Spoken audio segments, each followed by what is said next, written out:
Halo teman-teman semuanya, selamat datang di program kerja Diksi Diskusi Asik episode pertama.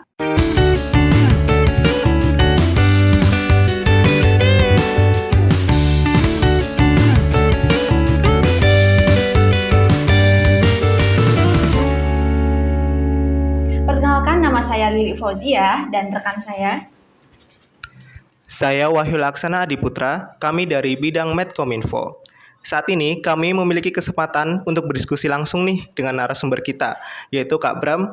Dan Kak Bram ini sebagai co-founder dari SmartPad dan co-founder dari PT Jago Karir Indonesia. Tema yang kita bawa hari ini adalah Career Plan. Langsung aja nih Kak, Sia. Karena tadi sudah dikenalin siapa narasumber kita hari ini, maka langsung saja Kak Bram boleh memperkenalkan diri terlebih dahulu. Oke, thank you kesempatannya Lili sama Mas Wahyu ya. Oke, kenalin aku Bramantio Diatma, bisa dipanggil Bram. Aku dari jurusan Administrasi Bisnis angkatan 2021. Aku mungkin dipanggil di sini karena aku udah beberapa kali ngelakuin bisnis dan juga udah magang di 6 perusahaan multinasional sama nasional mungkin. Jadi mungkin itu aja untuk sekilasnya. Baik, tadi kan kakak sempat bilang kalau pernah magang di beberapa perusahaan. Nah, apa sih yang menginspirasi kakak ini untuk memulai magang di beberapa perusahaan itu, padahal masih menjadi seorang mahasiswa yang bisa dibilang belum di mahasiswa akhir? Oke, thank you. Oke, jadi yang pertama itu aku di semester awal, waktu itu nggak sengaja kan scrolling IG itu ketemu komunitas karir namanya internet, N-nya 2, internet gitu. Nah, itu aku ikut program mentoring dari situ. Dan isinya itu ya mahasiswa yang orientasinya ke karir sama profesional. Yang mana profesional tuh kerjanya di multinational company rata-rata ya. Terus gajinya 2 digit. Nah, jadi aku ikut gabung ke situ, otomatis aku dapat circle di situ. Nah, mindset aku akhirnya kayak, oke, aku habis lulus itu harus kerja di mana dan pengen di role apa. Terus aku dapat mentor juga, dia ngasih tahu, Bram kamu harus gini-gini di semester awal. Semester selanjutnya kamu ngapain sampai semester akhir. Nah, pada akhirnya aku mikir juga kan, mungkin itu kan aku di semester 1 ya waktu itu ya. Aku selama SMA udah cukup berorganisasi, terus aku ngerasa aku di semester 1 juga sebagai ketua divisi marketing di HIPMI, Himpunan Pengusaha Muda Indonesia di PN ya. Terus aku ngerasa oke, skill organisasi aku kayaknya udah cukup deh gitu. Terus akhirnya aku coba buat lamar magang gitu. Dan akhirnya rupanya beda banget tuh atmosfer antara magang sama organisasi. Profesional kan di jatuhnya. Terus aku akhirnya kayak aku lebih growth tuh di magang. Jadi akhirnya aku nge-push terus di situ. Jadi seperti itu. Oh iya. Berarti itu awal mulanya dari situ ya, dari mengikuti internet itu ya. Betul. Iya. Ini sangat luar biasa sekali buat teman-teman. Boleh kalau misalnya udah mencoba banyak kali organisasi dan sudah merasa cukup, boleh banget nih kalau misalnya mau mengikuti beberapa cara biar kita juga terbuka mindsetnya seperti Kak Bram ini. Nah, untuk selanjutnya, bagaimana sih deskripsi singkat tentang bisnis yang Kak Bram ini jalani? Deskripsi singkatnya. Oke. Jadi untuk saat ini aku lagi ngejalanin bisnis namanya SmartPad ya. Jadi itu sebuah bimbingan untuk mahasiswa dan juga fresh graduate, istilahnya ke career planning sama career preparation seperti itu. Nah, jadi itu kita ada 3 program utama. Yang pertama itu demo jurusan. Jadi gini, orang-orang tuh di Indonesia 87% kan salah jurusan ya. Nah, itu tuh karena mereka cuma modal lihat YouTube, ngelihat apa aja matkul yang dipelajari, tapi mereka nggak tahu tuh yang dipelajari beneran tuh apa. Nah, jadi ketika udah masuk, mereka kayak, aduh, ternyata aku bego ya di sini ya. Terus akhirnya nggak niat kuliah, lulusnya entah ya whatever lah ya. Nah, terus itu tuh background pertama untuk yang demo jurusan tadi. Jadi kita nyediain istilahnya perkenalan. Jadi perkenalan lebih dalam ya istilahnya. Jadi misalnya nih ada pelajaran utama di administrasi bisnis sendiri, misalnya manajemen operasi, pemasaran sama misalnya keuangan, akuntansi gitu ya. Nah, jadi kita ngajarin di matkul-matkul utamanya aja tuh supaya mereka ada gambaran lebih dalam tentang itu. Nah, terus kalau misalnya nih di psikologi kita berarti behavior manusia, terus juga ada statistika psikologi yang orang nggak tahu tiba-tiba ada hitungan gitu kan. Nah, jadi biar orang tuh ada gambaran mendalam tentang itu dan juga prospek kerjanya. Karena orang-orang juga kurang paham tuh sama prospek kerjanya. Jadi pertama dari situ. Terus yang kedua, kita ada program career planning sesuai jurusan. Nah, jadi gini misalnya kita ambil administrasi bisnis deh, gitu ya. Nah, di administrasi bisnis sendiri itu kan ada career planningnya semester 1 mesti ngapain, 2 sampai selanjutnya. Itu ada beberapa career path, kita ada bisnis sama profesional gitu kan. Nah, yang profesional kita incer yang kalian tuh tujuan akhirnya harus di multinasional supaya apa? Gaji kalian besar dan kerja kalian lebih enak gitu kan. Nah, jadinya kita cari mentor dari beberapa profesional gitu. Dia ngasih tahu nih, kalian mesti ikut apa sama semester 1 dispesifikin lagi nama organisasinya. Jadi nggak cuma banyakin organisasi enggak, tapi dispesifikin lagi mana yang cocok kayak gitu. Terus magangnya di mana, ambil role-nya apa kayak gitu. Jadi itu untuk career planning. Jadi kita dikasih step-step, setiap semester mesti ngapain kayak gitu. Terus yang ketiga ada career preparation. Nah ini cukup penting juga. Kenapa? Karena kita ada ngajarin namanya CV, bikin CV yang bagus, LinkedIn, interview, dan juga networking ke profesional kayak gitu. Nah sedangkan orang-orang tuh kurang paham, masih banyak yang kurang paham tentang itu. Apalagi yang networking ke profesional. Karena networking ke profesional dibanding sama teman sebaya itu beda caranya gitu. Jadi itu cukup penting. Orang dalam tuh penting, jujur aja. Aku udah kenal banyak HRD tuh mainnya orang dalam juga. Iya. Nah jadinya kita ajarin tentang itu kayak gitu. Berarti Oh ya, deskripsi singkat tambah lagi. Sorry. Kita sekarang udah punya 20 intern gitu ya. Jadi mereka yang aku istilahnya timnya 20 orang itu dari top 10 kampus rata-rata karena emang kami targetnya itu untuk ke mereka terutama. Jadi kita kerjasama sama organisasi di top 10 itu. iya. Berarti bisnis itu bisa dimasukin oleh maba maupun mahasiswa dan fresh graduate gitu ya Kak? Betul. Oh iya. Dan berarti nanti akan dibimbing secara langsung nih sama intent untuk bimbingannya itu. Betul. Nah, iya Mas Wahyu. Jadi nanti ada bimbingan live sama bimbingan video. Jadi kalau yang video itu yang biasanya dia males nih, mau jam segini, misalnya kita bimbingin jam 19 ya. Dia itu nggak ada waktu, kayak berarti dia nonton yang video doang. Nanti ada beli harganya lebih murah tapi yang video dibanding yang live kayak gitu. Oke, berarti ini tuh bakal bermanfaat banget buat kalian mahasiswa dan fresh graduate untuk mempersiapkan karirnya. Oke, lanjut. Sebagai anak magang gitu ya Kak. Nah itu tuh bagaimana sih Kak caranya mengatur waktu biar dua-duanya itu bisa terhandle gitu? Oke, jadi karena aku tuh magang di role bisnis juga ya, otomatis relate sama jurusanku. So untuk bagi waktunya sendiri, ya paling klise sih, tahu yang empat kuadran itu tahu kan, yang misal prioritas apa, urgent nggak urgent, Iya. penting nggak penting, nah itu pasti udah tahu. Nah jadi itu aku pakai itu. Nah terus yang kedua, aku mungkin lebih ke impact-nya sih, yang mana yang paling besar buat aku itu yang gue kerjain duluan sih. Kayak misalnya aku kerjain kerjaan magang sama tugas kuliah itu aku duluan yang magang sebenarnya aja. Karena yang tugas kuliah mungkin impact ilmunya itu kayak kurang bagi aku ya. Jadi mending aku kerjain yang ini bisa dapat ilmu sama skill yang lebih dalam. Jadi aku prioritasin ke situ. Terus juga mungkin untuk waktu misalnya nih kalau aku lagi kerja jam 12 ya, jam 12 dan situ ada kelas. Kalau memang meeting banget, urgent banget bagi kantor itu untuk meeting ya aku pilih itu sih. Jadi aku sering tipsan. Oh gitu ya Kak. Jadi harus mengurutkan dari prioritasnya terlebih dahulu. Terus yang memiliki impact yang besar itu mana. Jadi paling nggak itu dulu yang dikerjain gitu. Oke.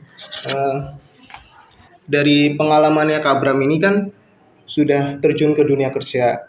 Untuk apa aja sih kesalahan yang sering dilakukan oleh seorang mahasiswa yang akan berdampak untuk karirnya di masa depan? Oke, thank you Mas Wahyu pertanyaannya. Jadi kesalahan-kesalahannya ini based on pengalamanku yang udah pernah nge-screening CV banyak ribuan fresh grad gitu ya. Dan fresh grad yang aku screening itu juga rata-rata kan pengangguran gitu. Jadi aku tahu ada pola-polanya lah yang mana yang salah gitu. Jadi yang pertama tuh mereka terlalu idealis ya. Jadi kayak misalnya Dia misal mau ujungnya ke finance gitu ya. Nah, dia orang bisnis ujungnya ke finance, dia jadi cuma nyari pengalaman yang fokusnya ke situ dari semester awal. Nah, otomatis dia nggak berani ekspor ke yang lain atau nggak mau kayak gitu. Nah, karena itu dia cuma punya pengalaman tuh dikit banget akhirnya. Dan juga dia kayak kurang lah istilahnya kayak apa skillnya untuk misalnya gini, kita tuh kerja sebenarnya itu nggak cuma misalnya satu di sisi finance, kita skill yang dibutuhkan nggak cuma finance sebenarnya, kita ada butuh negosiasi, ada kemana-mana kayak gitu. Jadi dia skill-skillnya kayak gitu kurang, dan juga di CV-nya juga kurang. Nah, sedangkan kalau misalnya kita ujungnya mau finance, katakanlah mau gitu, itu boleh sebenarnya. Tapi di awal tuh sebenarnya kalau ada kesempatan yang lain daripada kita nganggur ya, kan mereka tuh gini, idealisnya mereka lebih baik nganggur daripada ngelakuin yang nggak ini sama dia, nggak sesuai sama dia. Nah, daripada nganggur, mending kalian coba deh yang lain kalau ada kesempatan, misalnya marketing. Di situ kan ada bagian data tuh. Nah, kita nggak ada gimana cara baca data, gimana cara visualisasi. Di situ kan bisa dijadiin skill juga buat di CV yang cocok ke finance. Finance kan main data, itu main data juga. Jadi itu bakal nilai plus lagi. Jadi otomatis ketika lulus dia punya pengalaman yang jauh lebih banyak kayak gitu. Jadi nilai plus buat dia juga. Terus kesalahan selanjutnya adalah eh untuk mahasiswa semester awal gitu yang biasanya digembor-gemborin sama cutting-cuttingnya ya untuk organisasi sampai semester tua istilah gitu. Mereka kan biasanya sampai semester 6 semester 7 masih organisasi yang ngomong kayak gitu kan. Nah, karena ya emang itu kebutuhan mereka sih. Kalau nggak ada penerusnya. Itu betul, itu nggak apa-apa. Nah, jadi ini berdasarkan aku ngobrol sama banyak HR gitu di multinational company. Jadi ini yang ngomong bukan aku. Jadi gini, mungkin di awal tuh ya bagus organisasi, mungkin sampai tahun kedua itu udah mentok lah ya, jangan sampai tahun ketiga, tahun keempat juga gitu. Nah, itu emang bagus supaya apa, yang pertama bangun CV dulu, bangun CV untuk bisa ikut magang kayak gitu, sama bangun soft skill, walaupun ya soft skillnya nggak apa ya, impactnya itu kalau misalnya kita profesional sama organisasi itu beda soft skillnya, yang lebih kuat yang di sini, karena emang lebih apa ya, tekanannya lebih kuat di sini di profesional kayak gitu. Nah, jadi mereka tuh kayak terlalu apa ya, nggak mau nyoba magang sampai semester tua kayak gitu. Terus akhirnya waktu lulus cuma jadi pengangguran. Sorry ini yang ku temuin kayak gitu ya. Nah, jadi mungkin lebih banyakin itu di professional experience. Jadi kalau misalnya kalian tahu Zip Job gitu, itu tuh ada datanya. Jadi yang pertama, jadi ada nilai-nilai paling tinggi untuk pengalaman. Jadi yang pertama itu yang nilai HR adalah yang professional experience, kayak misalnya internship kayak gitu. Itu tuh nilainya paling tinggi. Nah, terus yang kedua adalah professional experience, tapi yang kayak misalnya dia part time jadi barista atau full time jadi apa kayak gitu. Nah, itu tuh yang kedua nilainya tertinggi. Lalu yang ketiga ada namanya volunteer, but volunteer yang di reputable organization atau lembaga yang reputasinya bagus lah, kayak misalnya kalian ikut G20 atau ASEAN Foundation or something like that gitu. Nah, terus yang keempat itu ada organisasi. Nah, ini baru yang organisasi. Nah, organisasi pun ada terbagi dua, yang karir mahasiswa sama organisasi ormawa kayak gitu. Yang mahasiswa karir itu kayak misalnya student XCO yang kemarin kamu ikutin dia, terus IESEC, student catalyst, 180 degree itu yang consulting, terus ya sejenis itulah istilahnya. Nah, terus yang kedua ada ormawa kayak BEM, Hima kayak gitu, sama UKM. Nah, itu tuh yang nilainya agak kecil dibanding yang organisasi karir. Tapi itu balik ke orangnya masing-masing sih. Kalau misalnya kalian mau ngabdinya ke kampus, ya bagusan yang Hima tadi, bener.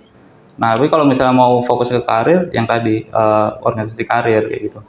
Nah, terus yang kelima itu baru IPK. IPK itu cukup penting di beberapa perusahaan besar, itu malah yang paling penting sih. Jadi gini, di beberapa perusahaan besar minta itu IPK minimal 3,3 sampai 3,5.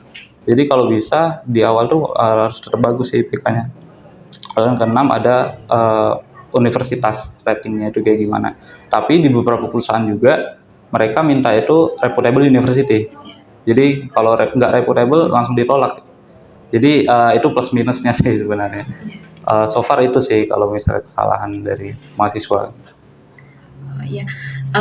Jadi boleh nih buat para mahasiswa, baik mahasiswa baru ataupun yang sudah jalan berapa semester, boleh nih mulai berpikir lagi akan prioritas buat karirnya itu mau kemana gitu. Jadi bisa di direncanain dari sekarang juga, kayak misalnya tadi seperti Kak Bram bilang, untuk menumbuhkan atau untuk menciptakan soft skill, bisa ikutin organisasi yang ada di kampus terlebih dahulu, dan selanjutnya boleh untuk lebih ke jenjang yang lebih tinggi lagi, mungkin ke organisasi ataupun ke ke magang. Organisasinya pun juga ke yang udah masuk ke Karir karir istilahnya. ya, ke karir gitu, supaya biar kita juga bisa lebih memantapkan plan kita untuk kedepannya gitu ya. Ya. Oke, mungkin aku ada sedikit tambahan tadi ya. Jadi mungkin untuk mahasiswa yang misalnya baru mau masuk dunia magang gitu, mereka tuh biasa nyari yang paid internship, yang mana itu mereka pengen dibayar buat kerjain itu. Nah, padahal mereka sebagai mahasiswa awal banget, itu nggak ada yang bisa dijual dari skill mereka. Misalnya mereka, oke lah di organisasi jadi kadif kayak gitu. Jadi ketika masuk dunia magang atau dunia kerja itu belum tentu mereka punya skill yang cukup untuk itu. Karena aku sendiri juga, aku kan udah beberapa kali organisasi jadi kadif juga kayak gitu. Kayak waktu masuk dunia magang tuh betul-betul kosong, nggak tahu apa-apa gitu. Jadi kayak misalnya minta bayaran dari situ kayak apa yang mau dibayar gitu kan, mau masih cupu. Nah jadi mereka tuh rata-rata stucknya di situ. Kalau nggak di paid, mereka nggak mau kerja, nggak mau gitu. Jadi akhirnya mereka lebih pilih nganggur. Nah jadi kesalahannya itu juga sih. Mending cari yang unpaid dulu, bangun skill sama portfolio, terus akhirnya nanti lama-lama bisa minta yang paid kayak gitu sih. Oh iya. Jadi boleh buat mahasiswa yang mungkin udah mau magang gitu ya, untuk jangan milih-milih kayak paid ataupun unpaid gitu, kayak yang gak apa-apa unpaid, yang penting bisa dijadikan pengalaman buat di CV atau portofolio selanjutnya gitu. Eh, kan udah ngobrol-ngobrol tadi, boleh ada ngasih tips and trick yang harus dilakukan oleh mahasiswa untuk mempersiapkan karirnya. Oke, mungkin yang pertama kita bisa cari circle yang orientasinya ke karir gitu ya. Kayak yang tadi misal aku nyari misalnya di internet tadi. Kalau bisa juga kalian cari lagi nih yang gratis kayak misalnya Karir Katalis, terus juga mentor.ing. Nanti kalian bisa punya mentor atau punya teman-teman yang orientasi ke karir, otomatis pikiran kalian bakal fokusnya ke situ. Karena gini, kan kita dipengaruhi ya sama 5 orang terdekat gitu kan. Iya. Nah, walaupun kita nggak pernah offline ya ketemunya, tapi kalau misalnya online tektokan terus, lama-lama kita kayak mikirnya sama kayak mereka kayak gitu. Nah, sebenarnya aku pun kalau misal dilihat pengalamanku tuh tergolong paling cupu dibanding teman-temanku yang circle. Gitu. Jadi dari situ aku kayak kepacu tuh, aku harus lebih bagus dari diriku sebelumnya, bukan sama mereka ya, kayak gitu. Jadi biar bisa terus pantaran. Nah, terus yang kedua adalah circle itu bukan cuma dari teman-teman doang, tapi kayak misalnya kita buka HP, buka sosmed kayak gitu, kalau bisa algoritmanya itu kita fokusin ke bagian karir. Kayak misalnya nih, kita cuma nge-like atau save postingan yang karir gitu ya. Otomatis kan algoritmanya bakal berubah ke situ terus. Jadi insight kita tentang itu nambah terus kayak gitu. Jadi bisa di HP, bisa di sosial media kita atau di teman-temannya tadi kayak gitu. Nah itu untuk pertama. Jadi udah ke trigger. Nah, baru kedua ini sih action baru. Jadi jangan cuma tahu doang, tapi harus diterapin juga. Dan kalau misalnya ada tantangan, misal gini, di beberapa perusahaan itu kan ada fluent in English ya. Jadi kayak dia harus bisa bahasa Inggris. Nah, itu kalau bisa jangan dihindarin. Jadi kalau bisa dipelajarin aja. Jadi aku pun punya teman, jadi dia tuh sorry aku bilang dia bego banget bahasa Inggrisnya untuk di awal. Tapi sekarang tuh dia bisa magang di London kayak gitu. Itu dalam waktu 6 bulan doang. Nah itu teman aku itu di awal tuh kayak betul-betul nggak tahu apa-apa tentang karir, tentang bahasa Inggris. Waktu itu aku nonton YouTube pakai bahasa Inggris aja dia kaget, saking dia nggak pernah kayak gitu. Nah, jadi dia tuh betul-betul mau belajar dan akhirnya dia bisa magang di London kayak gitu dalam waktu 6 bulan. Dan itu menurutku jadi oke, berarti semua orang bisa kayak dia yang sebego itu aja bisa.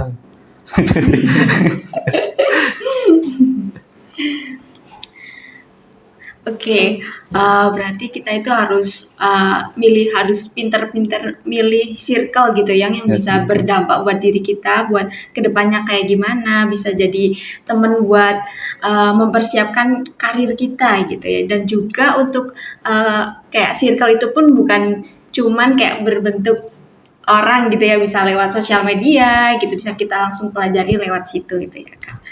Oke, lanjut. Oke, terima kasih untuk tips and triknya yang udah disampaikan oleh Kak Bram. Terus selanjutnya, apa aja sih manfaat yang telah Kak Bram rasakan selama menjalankan karir sebagai mahasiswa? Oke, untuk manfaatnya pasti banyak banget ya, yang selain skill yang lebih dalam, terus juga korelasi sama kuliah aku. Nah, jadi kayak aku bisa tahu sebelum aku pelajarin mata kuliah itu, jadi istilahnya nilaiku bisa lebih aman, jadi kayak gitu. Walaupun aku sering tipsen, sorry. Makasih temanku yang udah tipsen, ntar ujung-ujung gua bantu kok kalau misalnya lu butuh. Oke. Nah, jadi itu yang pertama, skill, ilmu, dan lain-lain. Skill, ilmu. Yang kedua adalah relasinya. Jadi karena aku kan mainnya profesional, otomatis itu relasinya bakal lebih, istilahnya lebih nampak lah kalau itu bakal berguna gitu buatku. Nah, dan juga ilmu dari mereka itu kan jauh lebih banyak ya daripada aku cuman main sama sepantaranku kayak gitu.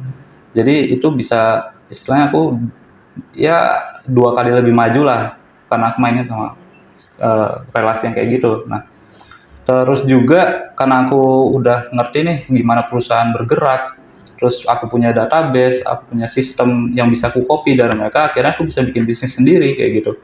Dan jadi gini, bikin sistem itu sebenarnya sangat-sangat susah gitu ya. Jadi ketika kita udah masuk di perusahaan, terus kita lihat sistemnya yang udah bagus kayak gitu, itu kita bisa pakai buat di bisnis kita. Jadi sebenarnya itu relate aja kalau misalnya kita mau ujung-ujungnya ke bisnis. Jadi ambil magang dulu buat lihat gimana bisnis bergerak, baru kita copy, itu bisa banget sebenarnya. Jadi itu sih sebenarnya yang paling paling oke ya kalau menurutku. Sama kedua, manfaatnya ya pasti duit lah. Udah nggak jadi beban ortu lagi ya, itu paling nikmat sih sebenarnya. Gitu. Nah, Oke, baik, terima kasih ya Kak. Jadi buat teman-teman semuanya, baik yang misalnya masih mahasiswa baru ataupun kayak ngerasa bingung, udah jalan berapa semester bingung nih mau kemana ke depannya, berarti penting banget untuk mempersiapkan karir ini sedini mungkin ya Kak. Dari mahasiswa baru juga boleh banget buat mempersiapkan step by stepnya gitu. Boleh untuk selanjutnya boleh banget nih Kak, kayak bagi pesan buat teman-teman mahasiswa untuk bagaimana bisa memulai karirnya ke depannya bisa biar nggak terjadi kebingungan gitu. Biasanya kan di akhir-akhir itu kayak, aduh aku bingung nih mau kemana gitu. Boleh banget nih Kak.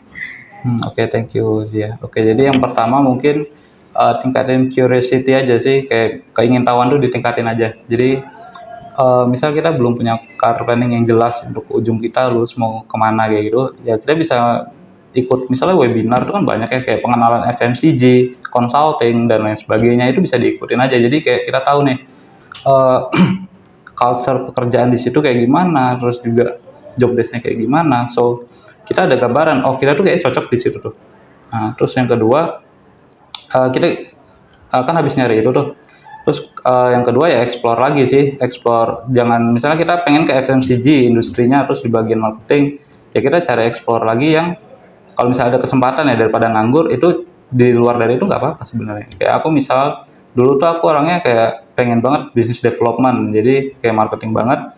Terus ada kesempatan buat aku ketemu sama salah satu apa? Kalian tahu McKinsey nggak? Jadi itu perusahaan paling top sebenarnya di dunia itu consulting, manajemen konsultan buat perusahaan-perusahaan. Nah, aku dapat kesempatan buat dengerin si orang dari situ tuh ngomong. Dan juga jadi gini, kalian pernah ikut lomba business case competition? Iya. Nah, jadi tuh dia mirip-mirip kayak gitu. Jadi ada case perusahaan, itu kita selesaiin pakai beberapa framework kayak gitu. Kita mainnya data dan lain sebagainya kayak gitu. Nah, itu tuh setelah aku tahu dari seorang McKinsey tadi, aku pengen nyoba tuh. Terus ada kebetulan lewat tuh lowongan magang strategi and operation. So aku lamar di situ dan ternyata buset itu enak banget dibanding yang BizDev tadi ya. Kayak, wih. Terus aku lihat gajinya itu juga ya lumayan lah, lumayan besar juga. Jadi kayak oke, gara-gara aku explore ini nggak terpaku sama bisnis tadi, aku bisa tahu oh ternyata aku lebih cocok di sini kayak gitu sih sebenarnya. Oh iya baik, berarti kita itu harus tahu passion kita di mana, tapi nggak boleh terpacu di itu terus gitu. Harus mengembangkan beberapa pilihan-pilihan bidang lain yang mungkin masih relate gitu ya sama passion, sampai bisa menemukan apa yang dia disuka dan maksudnya cocok gitu. Iya. Betul sih. Kayak si Najwa Shihab dulu ya, waktu dia ingat nggak? Kalian pernah lihat yang dia bilang gini, yang dia habis lulus tuh pengen banget jadi pengacara. Terus dia ada reporter, dia itu coba aja lah. Tapi walaupun dia agak idealis orangnya, terus akhirnya dia ikut reporter, lanjut terus di situ, terus akhirnya kan sekarang jadi ini kan, nggak jadi pengacara kan. Iya. Jadi dia bilang kayak gitu juga sih sebenarnya, jangan terlalu idealis jadi orang. Iya. Terima kasih Kak Bra sebelumnya udah menyempatkan waktunya nih buat interview hari ini untuk berdiskusi, bincang-bincang tentang career plan. Mungkin sudah cukup dan sekian dari program Kerja Diksi episode 1 ini. Sampai jumpa di episode berikutnya. Dadah.